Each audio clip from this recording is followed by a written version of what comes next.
L'interview de la semaine. Faire durer les voitures électriques 100 ans, c'est l'ambitieuse promesse de Revolt. Revolt est une jeune entreprise qui a pour mission de réparer et redonner vie aux véhicules électriques en se concentrant uniquement sur les modules défaillants afin d'alléger considérablement la facture.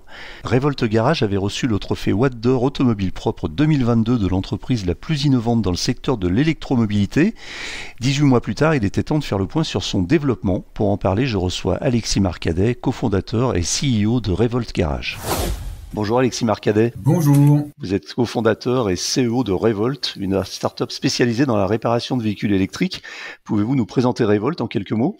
Oui, donc Revolt, c'est une start-up qui est née dans un garage, comme toutes les start-up qui se respectent, avec comme objectif de faire durer 100 ans les voitures électriques. Donc on est des pionniers de la réparation de voitures électriques et hybrides, mais également d'électronique embarquée des véhicules. Et on a réparé presque 2000 pièces ou véhicules complets depuis notre lancement. Et on est en train de lancer ces jours-ci le réseau des garages branchés, qui est donc une boîte à outils qui aide tous les garages qui veulent se lancer dans l'électrique à s'y mettre en leur fournissant les outils nécessaires. On se connaît un peu car Revolt avait remporté le trophée Watt d'Or 2022 de la meilleure innovation dans le secteur de l'électromobilité. Donc depuis, vous avez fait pas mal de chemin. Comment vous était venue l'idée de Revolt au départ ? Au démarrage, l'idée de Revolt, elle provient du cerveau de Raphaël, pas du mien, qui, pendant le confinement, ne pouvait plus travailler sur son métier, qui était celui de directeur artistique scénographe, parce qu'il n'y avait plus vraiment moyen de faire des spectacles et d'amener beaucoup de gens à un endroit donné. Et donc, il avait la volonté de créer une marque automobile à impact, synonyme de durabilité et de pérennité programmée. Et c'est comme ça qu'est née la marque Revolt et la mission de faire durer 100 ans. Et donc moi j'ai rejoint quelques mois plus tard alors qu'il réfléchissait à la meilleure manière de faire vivre cette marque. Au début on voulait carrément être constructeur automobile en faisant des véhicules plus durables, plus faciles à réparer, modulables. Et on a fait ce qu'on appelle un pivot en start-up, donc une bascule d'un modèle économique vers un autre quand on a constaté qu'il y avait un vrai problème sur l'après-garantie, sur la fin de vie des voitures électriques justement. Et c'est à ce moment-là qu'on a basculé sur de la réparation. Alors justement, Alexis, parlons un peu de vous et de votre œuvre. Vous êtes vous-même entrepreneur. Vous avez déjà monté, je crois, plusieurs startups avant Revolt. Vous pouvez nous en parler un petit peu là de ce parcours de multi-entrepreneur ? Alors, je suis un faux multi-entrepreneur, c'est-à-dire que j'ai créé plusieurs boîtes, mais pas toutes dans la mobilité. Par contre, j'ai rejoint à plusieurs reprises une boîte au tout début. Revolt est la première startup qui commence à faire parler d'elle. Avec une forte croissance que j'ai cofondée. Moi, de mon côté, ça fait une dizaine d'années que je suis dans les startups. À l'époque où même le terme startup était peu connu, et où Blablacar c'était quelques personnes dans un bureau quelque part à Paris et pas plusieurs centaines, avec une institution reconnue au niveau européen et mondial. Et donc dans la mobilité, j'ai eu la chance de travailler pour 3 projets. Un premier qui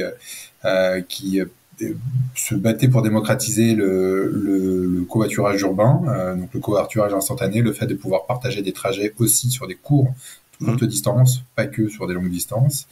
J'ai fait ça pendant 2 ans, c'était entre 2013 et 2015, et ça a été une très belle croissance quand on a atteint les 300 000 téléchargements et on a eu pas mal de déboires en lien avec les taxis et Uber qui à ce moment-là avait lancé Uber Pop. Et après j'ai rejoint une start-up de mobilité partagée qui s'appelait City Scoot, qui vient de s'arrêter. Donc c'est des scooters électriques partagés dans les rues quand je suis parti 5 villes et 3 pays. Et dans les 2 cas, pour les 2 projets, je suis arrivé quand il y avait quelques personnes et j'ai eu la chance de voir toute la croissance et de faire pas mal de choses. Donc ça c'est une chance. Et après, à titre perso, j'ai eu d'autres projets que j'ai cofondés, mais plus pour le plaisir, comme un Genepi avec un ami où je suis un des 2 cofondateurs du célèbre Genepi Le Pompon, qui a pour volonté de faire sortir le Genepi de sa montagne et de le faire rentrer dans les bars à cocktails. Alors revenons un petit peu à Revolt. Vous me l'avez mentionné, mais on va le redire. Vous avez réparé combien de véhicules à date, à aujourd'hui ? Alors, on parle du chiffre véhicule plus pièces, parce qu'on répare aussi juste des pièces, des calculateurs, des organes, et on n'est plus très loin des 2000, parce qu'à force de dire 1500, je me suis rendu compte qu'il y avait quelques mois qui étaient passés. Donc voilà, on est entre 1500 et 2000, je sais pas le chiffre exact. Mais quel est le type de voiture sur lequel vous intervenez ? C'est assez spécifique, c'est assez ciblé, ou alors c'est vraiment toutes les voitures électriques ? Alors nous c'est des voitures à batterie de traction, donc électrique et hybride, en majorité Ouais, électrique et hors garantie, puisque pendant la ouais, garantie, il n'y a pas de raison de venir chez un garage spécialiste. Donc l'âge moyen des voitures qu'on a à l'atelier, enfin, elles ont été matriculées en moyenne en 2017, ouais, donc 7 ans. On a eu des voitures, le plus vieille qu'on a eu, c'était une Saxo électrique de ouais. 1998. Et ça nous arrive d'avoir des voitures qui ont 3 ans. Elles sont sorties de garantie pour le chargeur, le moteur, et elles ont une panne chargeur par exemple, pop, elles arrivent chez nous. Mais comme la garantie batterie est entre 5 et 8, et que souvent les personnes commencent à se renseigner, à s'intéresser, et ont des pannes graves plutôt aux alentours des 5, 6, 7 ans, bah, c'est plutôt cet âge-là qu'on a. Et après, bah, on a tout ce qui s'est bien vendu du coup avant 2017, hein, donc Tesla Model S, Zoé, Kangoo, Leaf, Golf GTE un petit peu, et côté hybride, les Toyota hybrides, les PSA, les Range Rover hybrides, voilà. On a tout ce qui s'est bien vendu en 2017. On continue un petit peu là, la radiographie de votre activité. C'est le type de panne le plus fréquent, par exemple. Ça concerne quoi? Plutôt les batteries, le BMS, le moteur? Ça se répartit plutôt équitablement entre batterie, chargeur et moteur. Nous, on Ouais, n'est pas représentatif de 100% des pannes, hein, du panel de panne de France, puisque quand on a une petite panne pas très embêtante, on se retrouve à la faire réparer dans le garage du coin qui s'en sort. J'étais ouais, par exemple à un webinaire il y a quelques jours avec une assurance qui disait que la panne qui était le plus remontée dans leur logiciel à eux, c'était la trappe de charge. C'est sûr que la trappe de charge, on va tiens. pas traverser la France pour faire une réparation. Alors que nous, de notre côté, les pannes qu'on a, c'est souvent des devis au préalable de plusieurs milliers jusqu'à 10, 20. Notre corps, c'est un devis au préalable de plus de 40 000 euros. Et Voilà. quand les clients viennent chez nous, c'est pour les pannes graves. Donc on a une représentation, on va dire, on a une surreprésentation des pannes graves chez nous. Et les pannes graves, c'est chargeur, moteur, batterie. Voilà, qui se répartissent à peu près en un tiers chez Revolt. Et le montant moyen d'une réparation, du coup, constaté chez vous, c'est quoi? Je crois que maintenant c'est un peu augmenté, donc on doit être entre 1000 et 2000 euros, je pense plutôt un Ouais, peu au-dessus des 1500. Faut avoir en tête qu'on a des réparations, à nouveau, hein, on a des réparations à plus de 5000 euros. Je crois qu'on n'a jamais fait de devis au-dessus de 10 000 chez Revolt. Et par contre, dans les réparations qu'on fait au-dessus de 5000, le devis préalable qui a été reçu, il est entre 15 et 30. Donc ça fait des gros devis, mais à nouveau, il faut nous voir comme le docteur House, le dernier rempart. Donc on a aussi des petits devis, des petites révisions, des petites réparations classiques. justement, le cas le plus extrême que vous ayez eu à traiter entre le devis initial d'un SAV constructeur et le coût réel que vous avez facturé, c'est quel delta? Notre record, Ouais, et on aime bien en parler parce que c'était avec une mairie, la mairie de Rennes, pour pas les citer. C'était au tout début du projet, avant même qu'on s'installe à Nantes. On était en sous-location dans un atelier à Rennes, chez un ouais, carrossier, et on a réparé une carte BMS dans un pack batterie. Je crois que notre devis c'était 1200 euros ou 1250, et le devis préalable c'était 17 000 euros pour remplacer le pack batterie. Donc moins 93%, je crois. Et la mairie nous avait pas dit le devis préalable, donc on a bossé, on est arrivé, voilà. Je me rappelle qu'on s'est dit bon, quand même, ça fait cher, parce qu'on mhm. démarrait, on trouvait ça cher. Et là, ils nous ont dit après que leur devis préalable c'était ça, et depuis, quand ils ont des pannes graves, ils passent par nous. C'est quelle marque? On peut la citer ou pas? Ouais, j'aime pas trop pointer du doigt parce que c'est plutôt déjà parce que c'est pas forcément volontaire, hein, c'est juste que c'est très compliqué pour un constructeur ou pour un réseau d'être capable de disséminer la bonne parole, les bons outils, la bonne formation auprès d'un réseau pour qui l'électrique représente 2, 3, 4% du CA. Et il y a Hmm. aussi beaucoup de garagistes qui ont pas du tout la capacité d'accueillir des électriques parce qu'ils n'ont pas encore investi dedans, ils n'ont pas les outils, ils n'ont pas les process. Et donc c'est aussi très très compliqué pour les têtes de pont d'un réseau, d'un constructeur, de préparer un réseau qui ne souhaite pas encore basculer. Donc Hmm. moi, je préfère plutôt pointer du doigt, je préfère dire, bah voilà, maintenant on a le réseau des garages branchés, c'est justement pour aider plein de personnes à monter en compétences et diminuer ses devis. On comprend, mais justement, c'est la question que j'allais vous poser. Quand il y a un tel gap de tarification entre un devis initial et finalement ce que vous facturez au final, la question c'est est-ce que ce devis initial, il est le fait d'un manque de formation, d'un manque de compétences, d'un manque de personnel ou d'un manque de pédagogie du constructeur, un peu tout à la fois, ou simplement le constructeur qui dit bah, on va pas s'embêter, on va faire de la marge. Non, c'est plus complexe que ça, Ouais. à nouveau, et c'est pas juste pour protéger Revolt, c'est parce que on a beaucoup parlé aux constructeurs, aux réseaux, aux formateurs. C'est vraiment très très très compliqué. Je préfère, j'échangerais pour rien au monde ma place de cofondateur d'une startup qui part d'une feuille blanche pour rédiger tout ce qu'il faut savoir pour l'électrique, versus quelqu'un qui a 500, 1000, 10 000, 20 000, 40 000 personnes à former progressivement en suivant la montée en compétence, la montée en ratio de l'électrique par rapport à une flotte globale, Ouais. c'est vraiment c'est très complexe. Donc moi, je suis content d'être là où je suis, et ce qu'on constate, parce on a justement pris la parole il y a quelques semaines. Enfin, on s'est greffé dans le rapport de l'association HOP pour Alta l'obsolescence programmée, qui a parlé d'obsolescence programmée automobile, et justement, Ouais. plutôt qu'obsolescence programmée, ils ont parlé d'obsolescence tout court, parce que je pense pas qu'il y ait une programmation et qu'il y a un désir profond et on va dire un agenda secret des constructeurs pour Mm. bloquer. C'est juste que c'est trop complexe, trop long d'être à bon pour les tout premiers modèles. Je vais donner un parallèle. On est un peu en 1900, je dirais en 1920, non, peut-être même avant la Première Guerre mondiale en termes de taux de pénétration des voitures, à une époque où les gens se déplaçaient à pied ou à cheval, et là il commence à y avoir quelques voitures, et donc c'est pas du tout rentable pour quelqu'un qui a un palefrenier de se dire je vais m'occuper des voitures. Il y a quelques pourcentages de la population qui se déplace en voiture, il se dit bah non, c'est plus tard, je continue de m'occuper des chevaux. Donc nous on n'en veut à personne. Par contre, on essaye de nouer des partenariats stratégiques avec certaines marques en leur disant euh, le grand public s'en rappellera. Tu vois, Ouais. et par exemple, un média comme le vôtre, sur lequel on est déjà intervenu et on a beaucoup échangé, et on Ouais. pense que les communautés, les pionniers qui ont fait le choix de l'électrique ont, pour une bonne partie d'entre eux, des convictions écologiques et n'acceptent pas que leur première génération de véhicules soit sacrifiée. Et j'utilise le mot sacrifié enfin, je pense à bon escient. On peut pas se dire la première génération, c'est pas grave, on la met à la casse et on gérera mieux la deuxième. C'est pas possible, ni pour la planète, ni par respect des pionniers, et ni même pour construire des procédés, des processus, des formations qui sont saines. Donc nous, c'est là-dessus qu'on se bat, de dire dès maintenant, doit être irréprochable. Quelles sont les compétences les plus importantes pour être réparateur chez Revolt? J'ai l'impression que enfin, j'ai le sentiment que ce sont des gens qui sont très experts dans leur domaine. Ouais, c'est assez intéressant. Chaque fois que les gens viennent en visite, quand je leur demande qu'est-ce qui vous a le plus surpris, souvent c'est les personnes sur Ouais. place. On s'attend à des mécanos, et en fait on a des mécanos, on a ce qu'on appelle des batterinos, donc des spécialistes batterie. Déjà, c'est des profils qu'on verra pas dans tous les garages de France et de Navarre, parce que c'est un autre métier, hein, c'est une autre verticale, et tous les garagistes ne pourront pas y arriver. On a aussi nous un laboratoire qui fonctionne vraiment comme un laboratoire de recherche, donc avec et ils m'en voudront pas s'ils écoutent, avec des très gros geeks d'électronique embarquée et de panne complexe, et qui reculent devant aucun défi. Et on a des profils plus opération, puisque aujourd'hui réparer l'électrique, c'est aussi être capable de chasser des pièces et de nouer des partenariats avec des personnes qui savent produire des pièces. Ça prend beaucoup de temps, beaucoup d'énergie, et là il faut avoir plutôt un cerveau opérationnel / startup. Et donc on a toutes ces personnes là qui une sorte de bouillon de culture qui cogite et qui avance ensemble. Et en plus, assez régulièrement maintenant, on a des sessions de formation avec des personnes externes qui viennent et des formateurs en interne.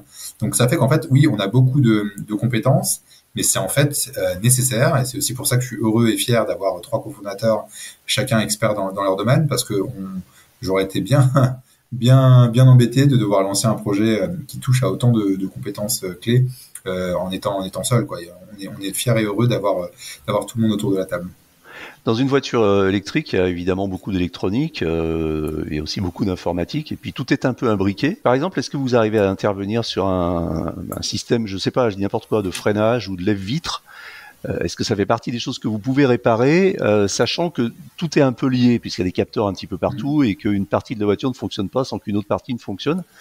Donc, est-ce qu'il vous arrive d'avoir des réparations qui se rapprochent davantage d'un mécano traditionnel, des choses un peu plus triviales, mais qui font partie d'un système général? Tout à fait. Alors, j'ai deux manières de répondre à ça. On en fait. Tout d'abord, on en fait moins que un garage classique. Les garages branchés qui rejoignent notre réseau, ils vont en faire plus que nous, parce que statistiquement, quand on prend 100 pannes type, va y avoir des trappes de charge, va y avoir on va dire des petites réparations classiques Ouais, c'est ça. qu'on pourrait faire sur n'importe quelle voiture. Il y a pas mal de pièces en commun avec sur le train roulant, sur plein de choses entre une voiture thermique et une voiture électrique.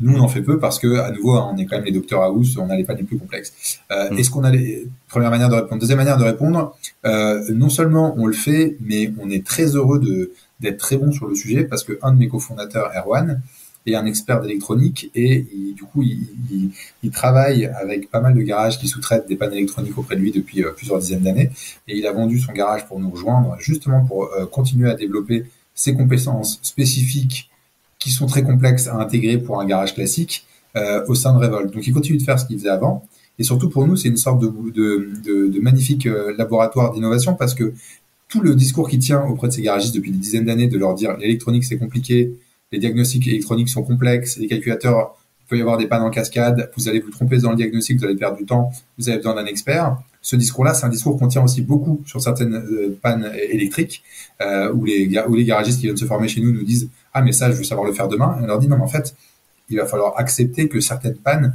ne pourront pas être intégrées en quelques minutes. C'est pas possible. Il y a énormément de garagistes aujourd'hui qui ne savent pas, enfin, 99% d'entre eux, qui ne savent pas réparer des calculateurs. Or, une voiture moderne, elle a entre 60 et 100 calculateurs. Donc, il y a énormément de pannes en lien avec ça. Donc, nous, oui, on sait faire, on sait même bien faire. Et les deux sont parfaitement imbriqués, c'est le bon terme. Et donc, c'est impossible de se dire expert de réparation électrique si on n'a aucune compétence électronique. Ça va être très compliqué. Donc, vous êtes un peu comme des neurochirurgiens qui seraient capables de faire une appendicite aussi. Ouais, c'est ça.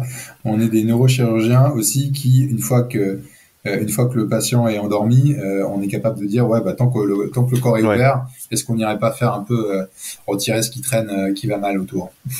Est-ce qu'il vous arrive d'avoir des échecs? Bien entendu, c'est courant. On a démarré du coup avec énormément de pannes très complexes. Comme on a pris une place qui, à ma connaissance, n'existait pas, sinon je les aurais rencontrés d'une marque et d'une équipe qui se concentre sur leur garantie. Donc au début, il y a maintenant plus de 2 ans, on avait, je pense qu'il y avait une centaine de milliers de voitures qui avaient plus de 6 ans. Maintenant, on est à 200 ou 300 000. Donc, quand on est sorti du bois pour annoncer qu'on se lançait, qu'on a eu un peu de presse, on s'est retrouvé avec les pannes les plus compliquées qui traînaient pour certaines dans des jardins depuis. Notre Corse, c'est une voiture qui ça fait 2 ans et demi qu'elle était dans un jardin sans bouger, et où des personnes qui nous disaient ouais j'ai acheté un lot de voitures, ça fait 5 ans qu'elles sont au fond d'un parking, et ils nous les envoyaient tout en réparation. Et nous on avait développé aucun outil, on était beaucoup moins nombreux qu'aujourd'hui. Aujourd'hui on est 25, on a démarré, on était quelques-uns, et du coup notre discours avec le client c'est de dire on va tout faire pour que ça soit moins cher, on va prendre le temps qu'il faut. Par contre il faudra que vous soyez patient. Et parfois le client était ok, parfois il finissait par changer d'avis.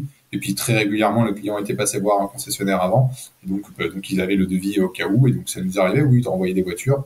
On abandonne très rarement. Je pense que nos clients peuvent le témoigner, et je pense que nos notes Google le montrent. C'est quand même très rare. On lâche pas l'affaire. Par contre, on est toujours obligé de faire des gros choix parce que on nous a envoyé des cas très très complexes, des voitures. Pour ne pas les citer, de marques Mia ou Fisker, donc les Fisker Karma, pas les nouvelles Fisker Océan. Oui. C'est une marque qui est morte il y a pas mal de temps. Il y a eu 1300 voitures vendues à ma connaissance, 130 en France. 130 en Europe, je crois, et 13 en France. Et les Mia, pareil, on parle de quelques milliers de ventes, et on en a déjà eu plusieurs dizaines à l'atelier. C'est des voitures où le constructeur n'étant plus là, tous les outils hardware et software ne sont pas maintenus à jour, et c'est extrêmement compliqué de se lancer de zéro. Donc oui, on a bien entendu des échecs. Ouais, à propos de Fisker, il se peut que vous ayez quelques océans à réparer aussi d'ici quelques temps, parce que la société de la marque n'est pas en très bonne santé, et je crains pour les rares possesseurs de cette voiture qui se retrouvent dans la nature avec des pannes et pas savoir à qui s'adresser.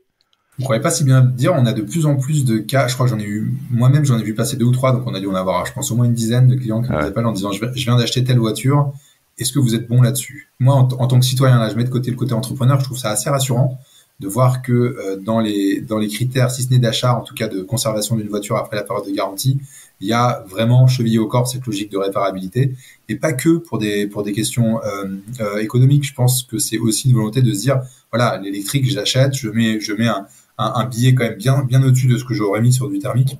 Ouais. C'est aussi parce que j'y crois et je veux qu'elle dure, quoi. Et donc je pense que les constructeurs sous-estiment énormément ce critère-là de décision, de conservation et d'appropriation d'une marque.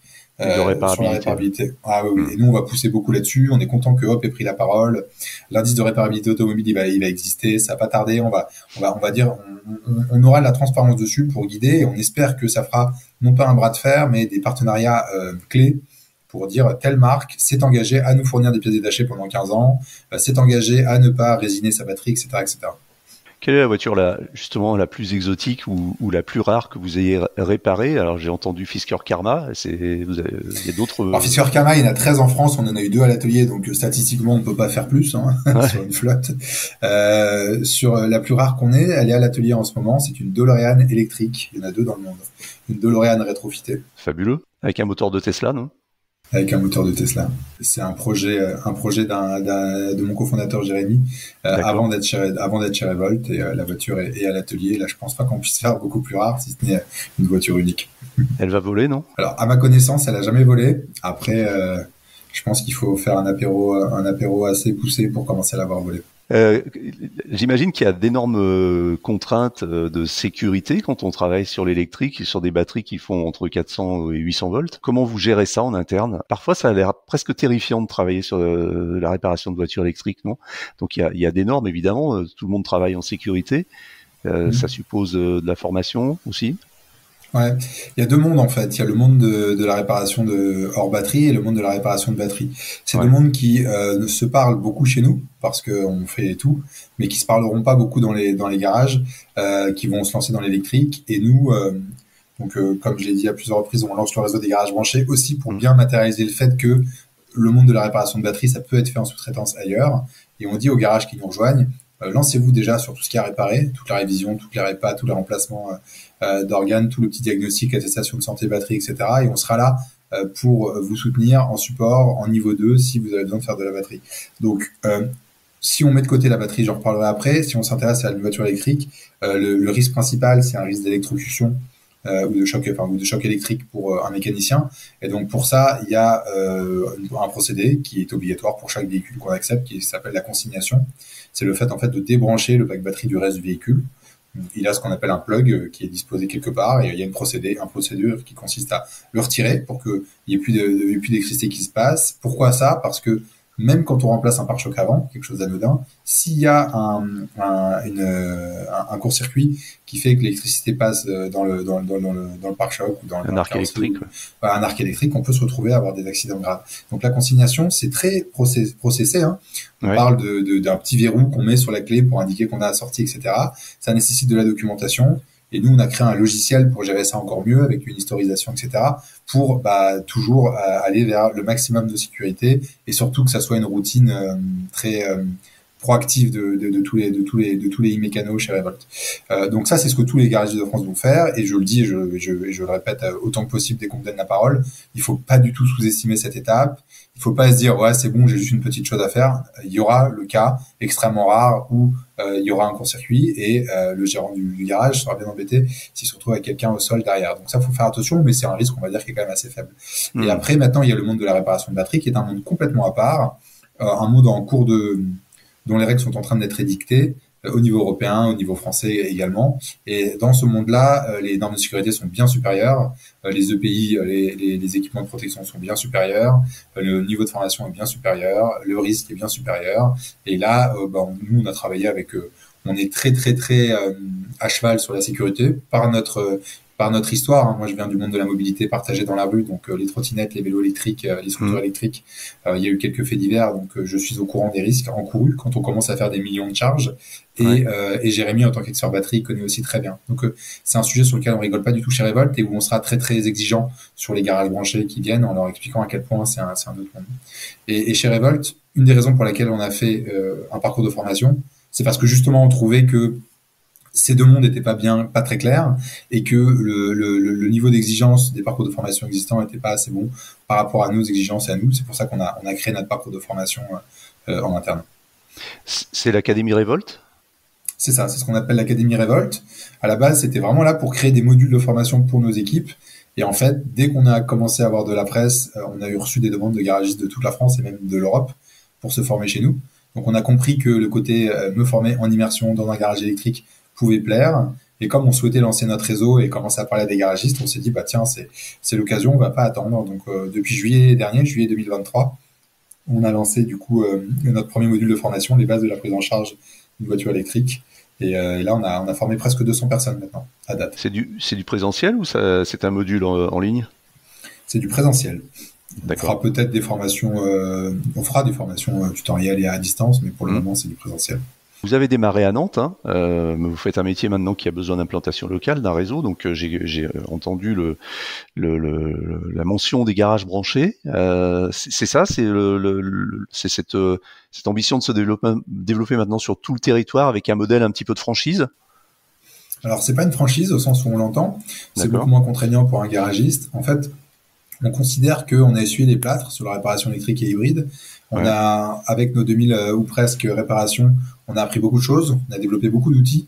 On a développé des outils de formation, des outils logiciels, des outils hardware et des pannes en exclusivité qu'on sait faire. On a développé aussi des partenariats avec des acteurs clés du monde de la pièce détachée, de réemploi, de reconditionné, etc. Tout ça fait que on sait qu'on pourrait se lancer nous-mêmes, franchisé ou autre, et partir aux quatre coins de la France pour ouvrir des garages. Mais on pense que là, on a le plus de valeur, nous, en tant qu'équipe, une équipe qui est répartie entre des professionnels de l'automobile et de la réparation de tous les différents systèmes de voitures électriques, et de l'autre côté des start-upers comme moi qui savent faire des outils qui peuvent être utiles à des dizaines, des centaines de milliers de personnes. On pense que là, on aura le plus d'impact et on sera le plus utile, c'est en proposant une boîte à outils. Donc en se déployant, nous, quelques ateliers de niveau 2 pour faire de la réparation complexe et de la formation, mais en aidant, en faisant monter en compétences tous les garagistes de France qui souhaitent se lancer dans l'électrique, en leur donnant accès du coup à une partie de ces outils.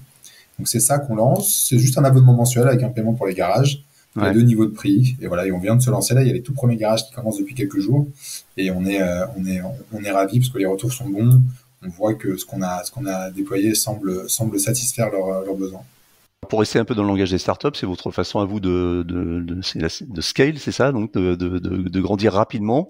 Et ça induit la question suivante, vous n'avez jamais fait de levée de fonds? Vous êtes en fonds propres? Alors oui, c'est notre façon de scale pour parler du jargon startup. C'est aussi je dirais notre seule façon de scale. Et après nous, on est une boîte à impact, et donc le fait de lancer un réseau en propre, indépendamment des capacités qu'on aurait à le faire, parce que je pense que c'est pas forcément là où on serait le meilleur. On n'a jamais déployé de réseau avec de l'immobilier, avec des partenariats locaux. J'ai pas les compétences pour ça. Mais si on avait voulu faire ça, une partie de notre métier aurait été de récupérer des garages de mécaniciens en pré-retraite. Il y a pas mal de garages qui arrivent dans des âges où ils vont partir à la retraite. Et un des 3 premiers garages branchés qui a signé, et à quelques années de la retraite, et il m'a écrit un message. Quand je lui ai dit quand est-ce que vous voulez démarrer l'abonnement, il m'a dit j'aimerais le démarrer il y a 5 ans. C'est véridique, hein. Il m'a dit parce que je sais que j'en aurais eu besoin pour préparer à la cession de mon garage. Donc moi, éthiquement, j'aurais eu du mal à déployer un réseau qui allait racheter au lance-pierre ou en liquidation des ateliers aux 4 coins de la France. Donc on pense que indépendamment même du scale, c'est là où on aura le plus d'impact, que ça soit bien entendu écologique, et là où on scale le plus, mais c'est aussi là où on aura le plus d'impact humain, parce qu'on va aider beaucoup de personnes à faire leur métier de réparateur et non pas de remplaçant de pièces, et c'est ce qui nous demande. Est-ce que vous ne craignez pas, ou en tout cas, est-ce que c'est quelque chose que vous voyez peut-être arriver, puisque vous êtes bien placé, que se développe un jour un vrai réseau intégré, je dis une sorte de Carglass ou de Midas du VE, avec des centres de services partout, par une grosse boîte, a priori probablement américaine, qui rafle, qui normalise, et puis qui rafle le marché comme ça? Oui, c'est possible, hein, c'est la vie d'une startup. Ouais. De mon côté, j'ai lancé donc une boîte en 2013 en France. On s'est retrouvé au bout de quelques semaines à être comparé au taxi, qui n'est pas vraiment on va dire l'écosystème le plus facile à disrupter. Et un an après, il y a Uber qui a lancé Uber Pop en frontal avec mon projet. On n'a jamais autant grossi que quand Uber a lancé Uber Pop. Tout le monde a commencé à parler de nous et on a redirigé. Après, quand on s'est retrouvé chez Cityscoot, on a eu Uber qui a aussi lancé, qui a commencé à intégrer des trottinettes. Et on avait en face de nous des trottinettes qui avaient levé des milliards qui arrivaient. On n'a jamais autant grossi que quand les trottinettes ont débarqué. Donc nous, on chérit la concurrence. On pense et on espère surtout qu'on va pas être les seuls à s'intéresser à la voiture électrique, parce que ça serait quand même pas mal on va dire que la voiture électrique transforme l'essai au niveau analyse de cycle de vie. Hein. Pour rappel, une voiture électrique, au bout de 20 à 30 000 km, est plus intéressante pour la planète qu'une voiture thermique. Mais si elle commence à durer des centaines de milliers de kilomètres, là, l'écart est massif. Hein. Le Carbone 4 dit qu'il y a 70% d'écart en émissions de gaz à effet de serre sur toute la vie d'une voiture. Hein. Production, roulage et démantèlement au bout de 200 000 bornes. Et nous, on a déjà vu des voitures à 400 ou 500 000. Donc, on dit bienvenue à la concurrence. Je suis pas certain qu'elle sera américaine, par contre. Je demande à voir. Les Américains, c'est beaucoup de Tesla. Et c'est pas les mêmes règles. Hein. Les voitures peuvent être modifiées. On peut faire d'autres réparations. L'Europe a quand même une belle variété de voitures électriques depuis longtemps. Pas mal de marques automobiles sur le continent qui se sont intéressées à l'électrique il y a longtemps. Hein. Regardez Renault avec les Twizy depuis 2008 ou 2009, je crois. Pas mal d'hybrides. Donc, ça m'étonnerait pas que le champion il soit européen. Et pourquoi pas Revolt. Est-ce que justement, c'est quelque chose qui pourrait s'envisager si un géant arrivait, vous êtes bien placé, de revendre, ou est-ce que vous voulez absolument continuer à croître à votre rythme et sans avoir du tout en perspective une sortie comme ça? Ah oui, j'ai pas répondu à la question sur la levée de fonds. On n'a pas fait ça en fonds propres. On a eu des investisseurs particuliers qui ont investi dans Revolt. Et à l'heure où on se parle, on est en train de faire un deuxième tour de financement, cette fois-ci avec des acteurs plus professionnels du monde de l'investissement pour pouvoir aller plus vite. Et nous, on ferme pas de porte. Notre objectif de Revolt, c'est de sauver 100 000 voitures de la casse, d'avoir un maximum d'impact. On veut que la marque Revolt, la marque Garage Branché, elle soit reconnue dans quelques années, comme on reconnaît aujourd'hui un back market pour le reconditionner, comme on reconnaît un Blablacar sur la mobilité longue durée. Donc, si on a des partenaires clés qui sont capables de nous aider à s'étendre dans toute l'Europe, la porte est ouverte. Hein, on discute déjà avec certains d'entre eux, mais plutôt que réfléchir à quand est-ce qu'on veut vendre, pas vendre, se déployer, on cherche à se dire comment on peut faire entrer dans l'imaginaire collectif qu'une voiture électrique doit durer 20 ans, qu'il va falloir changer fortement la manière dont l'écosystème se comporte, et que ce qu'on construit est une clé pour y arriver. Ça, après, le reste, ce sont des moyens. Est-ce que vous avez des contrats de type marque blanche avec des grands réseaux de marques automobiles? Bon, il y a des projets, on a fait des tests. Comment je peux répondre autrement, vu que notre réseau des garages branchés, on peut le voir un peu comme une sorte de logiciel back-office, quoi, une sorte de logiciel support. Il y a certains réseaux existants qui veulent proposer à leurs franchisés, pour le coup, d'avoir accès avec une réduction à notre boîte à outils.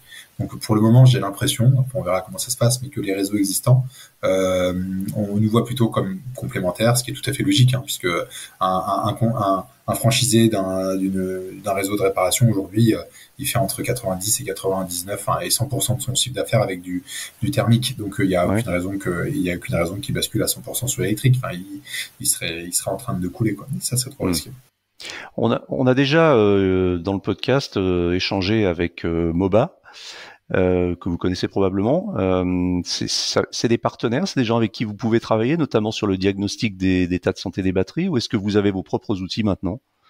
Alors les deux, mon capitaine. Moba fait partie des partenaires. On a pour les garages branchés, on a une quinzaine de partenaires qui se sont, on en a une vingtaine de propositions et on a sélectionné pour le début une quinzaine de partenaires avec des réductions pour acheter tout le matériel nécessaire et pour au quotidien gérer des voitures électriques. Et Moba fait partie des partenaires. Ils nous ont proposé une réduction et on les remercie. Après, on a une complémentarité avec Moba parce que pour l'index batterie, il y a différents niveaux. Il y a le voyant qui s'affiche au tableau de bord, tout premier niveau.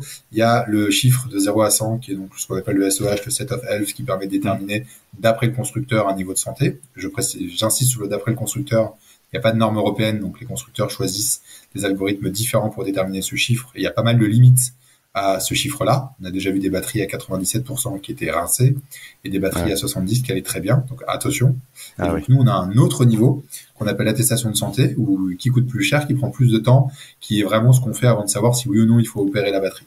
Donc si on résume de manière grossière, si on reprend l'analogie médicale du neurochirurgien, mais c'est d'un côté la prise de tension au début et de l'autre l'IRM avant de savoir si on opère, quoi. Donc, c'est pas pareil. Est-ce que vous travaillez avec des flottes d'entreprises? Alors, c'était compliqué de leur parler, on va dire les flottes nationales, hein, jusqu'à peu, parce que en ayant un petit atelier à Paris et un gros à Nantes, parler de flotte nationale, on n'était pas très crédible, même si on a des Flying Doctors qui se déplacent, hein, et je les salue. Et il y a quelques personnes de chez Revolt qui ont parcouru pas mal de bornes, souvent en voiture ou en train ou en moto électrique pour Jérémy, pour aller faire des diags aux quatre coins de la France. Mais on n'était pas très crédible. Mais on a des partenaires, oui, avec des petites flottes en local, hein, autour de Nantes, de Rennes, qui bossent avec nous. Là, avec le réseau des garages branchés, c'est justement une des forces pour nous de créer cette boîte à outils et de partir d'une feuille blanche, c'est qu'on commence à parler à des grosses flottes, dont plusieurs des plus grosses flottes françaises, hein, vraiment celles qui ont acheté beaucoup de voitures il y a une dizaine d'années, des grandes marques, des grandes régions, l'État français, etc. Les voitures jaunes qu'on connaît toutes, des Kangoo de la Poste, etc. Donc on parle un peu à toutes ces personnes au niveau des gestionnaires de flotte et aussi au niveau des institutions qui les aident à optimiser leur flotte. Parce que maintenant qu'on va avoir des dizaines de personnes, et rapidement j'espère une cinquantaine de garages dans toute la France, avec des formations qu'on leur aura données plus ou moins, avec des interactions directes avec leurs mécaniciens, avec des procédures, des checklists qu'on peut mettre en place, etc., on commence à avoir une force de frappe qui peut leur être utile. Donc je pense que 2024, et ça va être l'année pour nous où on va signer ces premières flottes. Vous êtes, alors sans rentrer forcément dans les chiffres, hein, dans le détail, sans rien dévoiler, mais vous êtes rentable aujourd'hui? On a 3 métiers chez Revolt. On a la réparation, on a la formation et on a du coup le service avec les garages branchés. Les 2 premiers métiers sont rentables, la formation et la réparation. On a beaucoup investi dans le lancement des réseaux des garages branchés, hein, quand on se bat pour mettre en place une documentation, quand on a une équipe R&D. Dans un garage classique, on n'a pas plusieurs personnes à la R&D qui bossent sur des pannes complexes. Et donc là, cette partie-là est pas rentable, on vient de la lancer. Très bien. Alexis, je vais prendre encore un petit peu de votre temps parce que j'ai des questions des auditeurs. Et je vais vous les livrer brut de fonderie. Allez, on commence? Bonjour Alexis, Bernard de Paris. J'ai vu que vous étiez classé parmi les 100 startups dans lesquelles investir par challenge. Bravo d'abord. Et puis j'ai une petite question à vous poser. Qu'en est-il des interventions sur une batterie? Parce que les véhicules, moi je roule en Kia, la Kia est garantie 7 ans, d'autres voitures sont garanties un peu plus, 8 ans même je crois. Que se passe-t-il vis-à-vis du constructeur? C'est-à-dire, peut-on faire vérifier sa batterie par Revolt, ou doit-on impérativement passer par le constructeur pour maintenir la garantie, qui sont quand même des garanties de très longue durée, sur nos véhicules? Et puis une petite question subsidiaire également, doit-on aller à Nantes pour faire ce travail, puisque votre siège est à Nantes, ou existe-t-il des agences Revolt un petit peu partout en France, en ce qui me concerne, en région parisienne par exemple? Merci. Alors, deux questions, de réponses. Pendant la durée de garantie d'un véhicule, en général, dans votre contrat, il y a précisé que vous devez faire la révision dans un réseau donné et donc respecter enfin non, pardon, il n'y a pas écrit que vous devez faire la révision dans un réseau donné, il y a écrit que vous devez respecter la procédure constructeur. Donc vous avez le droit, en tant que particulier, hein, d'aller faire la révision où vous voulez. Et donc d'aller chez Revolt, d'aller dans un garage branché ou d'aller ailleurs. Si vous venez chez nous, on va respecter la procédure constructeur à la lettre pour éviter que vous ayez un quelconque problème si la voiture tombe en panne pendant la période de garantie. Ça, c'est un fait. La seule chose que vous risquez, c'est d'avoir moins de geste commercial s'il y a un problème après par la suite, parce qu'il sera pas long que vous leur avez pas apporté de chiffre d'affaires, ce qui est tout à fait logique, hein, pendant la durée de la garantie. Pendant cette garantie, à ma connaissance, hein, les constructeurs ne donnent pas beaucoup d'informations sur la batterie. Soit ils ne donnent rien, soit ils vont donner éventuellement le SOH si on insiste, mais ça va pas aller au stade d'attestation de santé. Donc nous, ce qu'on recommande, et là-dessus on va pouvoir reparler de MOBA, c'est quand vous arrivez vers la fin de la période de garantie, vous pouvez faire appel à Revolt pour qu'on fasse un check-up de la batterie avant que la garantie arrive au bout, pour être sûr qu'il n'y ait pas un loup et savoir exactement dans quel état est votre batterie. On a déjà eu des cas de figure où, même si le chiffre là, de 0 à 100 dont on parle ne l'indiquait pas, la batterie était dans un certain état, et parfois vous êtes capable d'obtenir des choses auprès du constructeur. Ça, c'est une chose. Et pour répondre à la deuxième question, donc, comme j'ai dit tout à l'heure, nous on a 2 ateliers aujourd'hui, on va en ouvrir d'autres après notre levée de fonds. Merci d'ailleurs pour la petite anecdote sur Challenge. Et après, sur du diag batterie, on est capable de le faire avec des équipiers qui se déplacent. Hein. Donc, l'auditeur est en banlieue parisienne, mais aujourd'hui, on peut le faire du coup dans nos ateliers, à Nantes ou en Île-de-France, avec des personnes qui se déplacent. Et demain, avec du coup les garages branchés, tout simplement, hein, parce que un diag batterie, vous pourrez le faire dans n'importe quel garage branché de France. Et donc, on va très vite avoir un maillage territorial important. Bonjour Alexis et Marcadet, c'est Roland de Grenoble.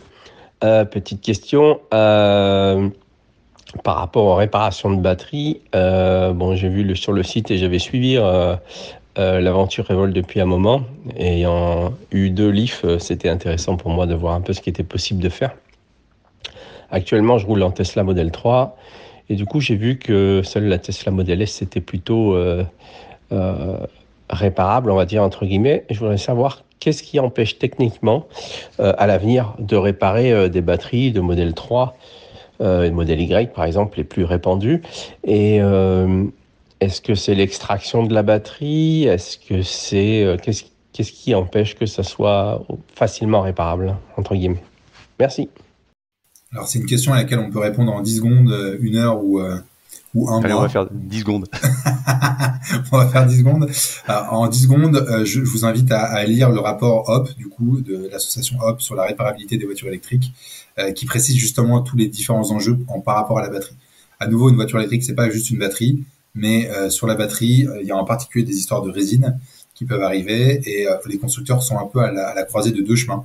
Okay, est-ce qu'ils vont faire des batteries qui sont de plus en plus difficiles à ouvrir et à réparer sous prétexte que en les rendant très complexes à ouvrir, ça les protège de certaines pannes, ce qui n'est pas entièrement faux, ou vont-ils plutôt aller vers plus de réparabilité, quitte à ce qu'il y ait certaines pannes comme des paires d'étanchéité. Et on est à la croisée des mondes et on pense que le grand public, comme cet auditeur, doivent s'exprimer. On a fait un petit sondage de notre côté. Il faut que la voie de la réparabilité vienne de la base, ceux qui achètent les voitures, c'est important. Bonjour Eric et bonjour Monsieur Marcadet, Gary d'Arras. J'ai une petite question sur les voitures qui sont les plus économiquement et facilement réparables et sur celles qui au contraire le sont moins. Je ne sais pas s'ils ont établi un petit classement en interne, ça serait assez intéressant d'en entendre parler. Voilà, merci d'avance pour la réponse. Au revoir. Elles sont super ces questions, dis donc. Et qualité sonore incroyable. Les moyens techniques sont impressionnants.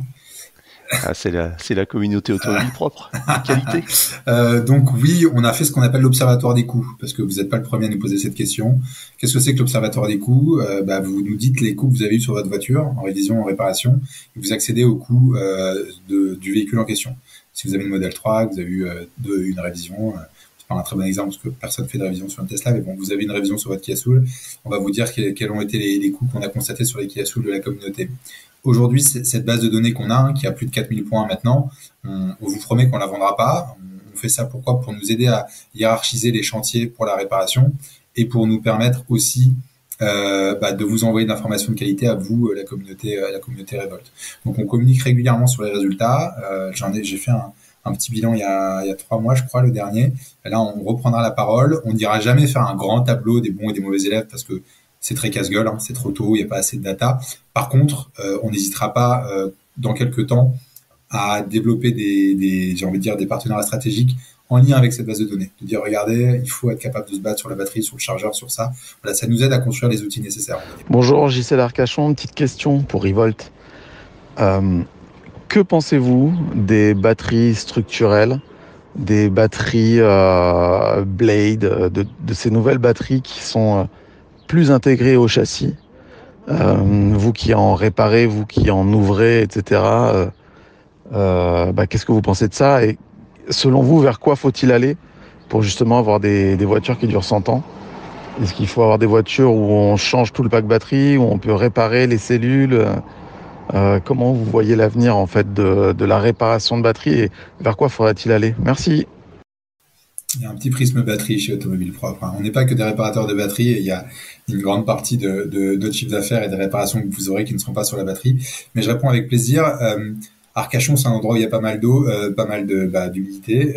Donc, un des problèmes des packs batteries, c'est que quand l'humidité perle dans une batterie, il peut y avoir des problématiques. Donc, la raison pour laquelle ce que les constructeurs appellent le gigacasting arrive, donc le fait de rendre plus complexe l'ouverture d'un pack batterie, c'est un euphémisme. C'est pas de l'obsolescence programmée au sens où on l'entend, c'est la volonté de se dire que en faisant ça, il y aura moins de pannes. Par contre, il y aura malheureusement des effets secondaires, ce qui vont être, bah ouais, mais quand il y a une panne, comment on va faire? Nous, chez Revolt, on pense qu'il faut à nouveau qu'on s'exprime tous en tant que citoyens qui avons des voitures électriques pour dire qu'on veut que ça soit réparable et réparable en local. Il faut pas que les batteries partent à l'autre bout du monde pour être à l'endroit où il y a le seul robot qui sait ouvrir le pack batterie, par exemple. Ça, c'est une première manière de répondre. Et après, pour aller sur la vision un peu long terme, nous, on milite fortement pour l'upgrade chez Revolt. On en a déjà parlé, je crois, sur Automobile Propre. Donc, l'upgrade, c'est le fait de pouvoir mettre une batterie de 2024 dans une voiture de 2014. Et pour justement se retrouver où, ensemble, donc les usagers de voitures électriques, les associations, les boîtes à impact, on construit les packs batteries du futur, celui qui est facile à mettre à jour, celui qui peut être payé au kilomètre ou à l'année, pour passer dans une logique vraiment j'ai envie de dire, de coût kilométrique, parce que je pense qu'une grande partie des gens qui sont passés d'une Zoé 1 à une Zoé 2, c'était pas parce que la voiture ne leur convenait plus, c'était le même habitacle, etc. C'est juste parce que l'autonomie n'était plus là. Vous formez des futurs mécaniciens, des futurs experts en quelque sorte en réparation de voitures électriques. Est-ce que vous pensez qu'on arrivera à former assez de gens assez rapidement pour pouvoir réparer les voitures qui sont actuellement en circulation et qu'il n'y aura pas une pénurie de main-d'œuvre et des déçus de l'électrique quand possiblement des problèmes batterie arriveront? Est-ce que vous pensez que la France sera prête à réparer toutes les voitures électriques actuellement en circulation? Merci. Alors heureusement qu'on n'est pas les seuls à s'attaquer à ce sujet. Je pense que non. On va pas, j'espère en tout cas que on va pas décevoir la première génération de possesseurs de voitures électriques, là, les pionniers, dont vous devez être, je pense, les auditeurs qui ont laissé ces questions. Chez Revolt, on parle à tous les différents formateurs. Je pense qu'on va se regrouper d'une manière ou d'une autre ou échanger sur les bonnes pratiques pour aller vers plus de réparabilité. Et il y a quand même des signaux positifs, parce que c'est toujours les 5% les plus négatifs qui font 95% de la couverture presse et sur les réseaux sociaux. Mais il y a par exemple une culture du reconditionné, des pièces reconditionnées, de l'accès à ces pièces, de la capacité de les mettre, de la capacité à les proposer quand on est une assurance, quand on est un expert, qui est en train d'avancer très fortement. Et je pense que le rétrofit, même si aujourd'hui c'est pas le succès escompté en termes de nombre de véhicules, a commencé à montrer qu'on pouvait obtenir des inflexions de la loi pour aller vers plus de durabilité. Donc nous, chez Revolt, on est des optimistes, pas des imbéciles heureux, mais des optimistes, et on se battra pour avoir l'impact nécessaire. Mais il n'y a aucune raison, non. La flotte hors garantie, elle reste encore anecdotique par rapport à la flotte globale française. Et il y a pas mal de mois devant nous et de trimestres pour préparer tout le monde à l'arrivée du vrai flot de voitures électriques hors garantie qui va arriver dans quelques années. Bonjour, Florent de région parisienne. L'année dernière, j'ai cherché à acheter une Kia EV6. Donc j'ai écumé un petit peu le net à la recherche de données sur le vieillissement de la batterie de ce véhicule. Globalement, j'avais de bons retours.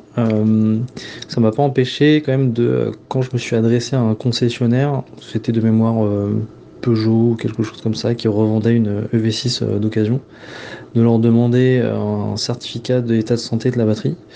Ils m'ont gentiment expliqué que oui, il n'y avait pas de souci, ils le feraient, mais une fois qu'ils auraient signé le bon de commande, donc globalement que je me serais engagé de manière ferme sur l'achat, parce que vous comprenez, on a quand même plein de choses à faire, mais de toute façon on fera la révision en même temps, il n'y a pas de problème.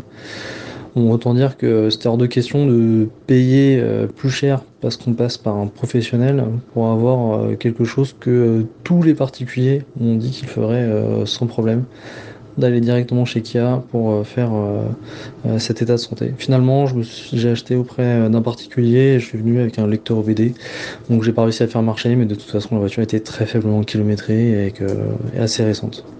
Mais sinon, j'en suis ravi. Alors, c'est pas vraiment une question, mais je vais quand même réagir. C'est quand même assez logique on connaît la part de l'importance de la santé d'une batterie dans le prix d'une voiture. C'est très logique qu'on ait cette information quand on achète. Donc là, je pense que c'est pas du tout de la malhonnêteté, c'est une absence de formation sur le sujet. On voit encore régulièrement, nous, des panneaux de vente de voitures électriques qui indiquent pas le kilowattheure au 100 km. On aide aussi, nous, les garages branchés, à mieux vendre de l'occasion, à savoir comment il faut rassurer, comment on doit parler d'autonomie, pas juste parler d'une autonomie WLTP qui a aucun sens, parler d'autonomie urbaine, mix, etc. Donc, on les aide aussi là-dessus. Donc, je pense que ça va changer et que j'espère que cette attitude-là n'arrivera plus dans quelques années. Après, pour ceux qui écoutent, qui sont dans la même situation, vous êtes légitime de le demander pour une simple et bonne raison, c'est que quand vous achetez une voiture à un pro, il y a une garantie d'1 an légale, qu'on appelle le vice de conformité. Donc si 6 mois après la batterie est en rade et que le garagiste n'avait pas du tout tenu au courant qu'en fait elle était avec un SOH bas, qu'elle avait tel ou tel problème grave qui aurait pu être constaté, vous êtes en mesure de lui rendre la voiture et qu'il vous rende l'argent. Donc voilà, faut juste chercher vice de conformité. Il faut dire au garagiste en question, enfin au concessionnaire, non mais en fait je veux savoir dans quel état elle est parce que je veux être capable de me retourner s'il y a un souci, si ça se dégrade vite. Très bien, merci beaucoup Alexis. Alors une dernière question que je pose à tous mes interlocuteurs, mais je crois presque avoir la réponse. Est-ce que vous roulez vous-même en voiture électrique? Ah bah moi je suis quand même, j'aurais du mal à expliquer que je roule en Hummer H1 dans les rues de Paris et j'habite dans le centre. Non, je roulais en scooter électrique partagé du coup avant. Ouais. Je roule en vélo à Paris, bientôt en vélo cargo, et quand je suis à Nantes, je roule en C0 de 2011, donc elle a 13 ans, elle a 65 km d'autonomie, vaillante, mais elle tient le coup.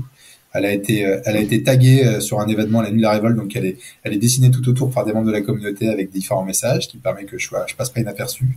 Et j'ai fait acheter à mes parents une voiture d'occasion que Revolt vendait, qui était une Renault Zoé upgradée de 2013, upgradée par Renault à l'époque où Renault le proposait.